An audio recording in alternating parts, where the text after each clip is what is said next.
I first went to Nigeria, Kathy and I did in 1985 for a visit, and we came back home and talked to our kids and said, what do you think about going to Nigeria? And so we took an assignment as the missionary advisors to West Africa resident in Nigeria and arrived there in 1987 and with a family of 5. And during that time, the Nigerian church had pretty much plateaued. It was about a 30-year-old church at that point. This is deep into Nigeria, and these are places that a missionary had never been, a white man had never been, and so it was quite an experience. I realized that here these guys were working in some really tough places. I mean, these villages are fraught with witchcraft and juju, a lot of pressure on Christian churches, on churches where the Spirit of Christ is moving in their midst. There's a lot of spiritual warfare going on. I went there thinking I'd make a big difference. I'd really make a big splash and, you know, be the savior of the work or something.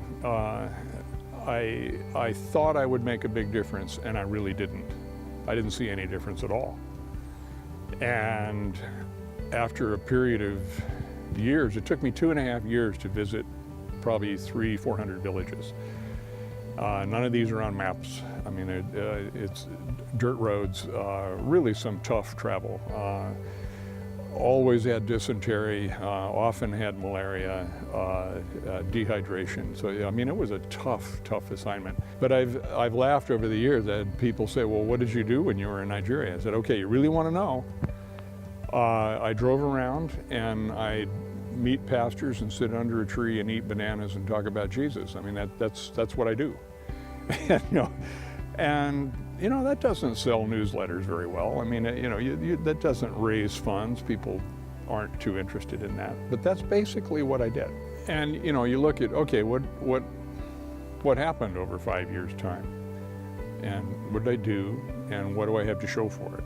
And in coming home, why did I do that? What did I achieve in doing that? It's a big hole in my career. I mean, for a career track, this is insane. So what was my achievement? Well, the only thing that I could point to was a church that was planted. So you come home to nothing, no job, no place, wondering why you did that. And it was agonizing. It was really agonizing. And at this point, I was probably approaching 50. So this is a pretty serious crisis. And it's an identity crisis, it's a leadership crisis, it's a career crisis, it's a family crisis, it's a financial crisis, huge. And the only thing that really helped my heart was knowing that those churches belong to Jesus Christ.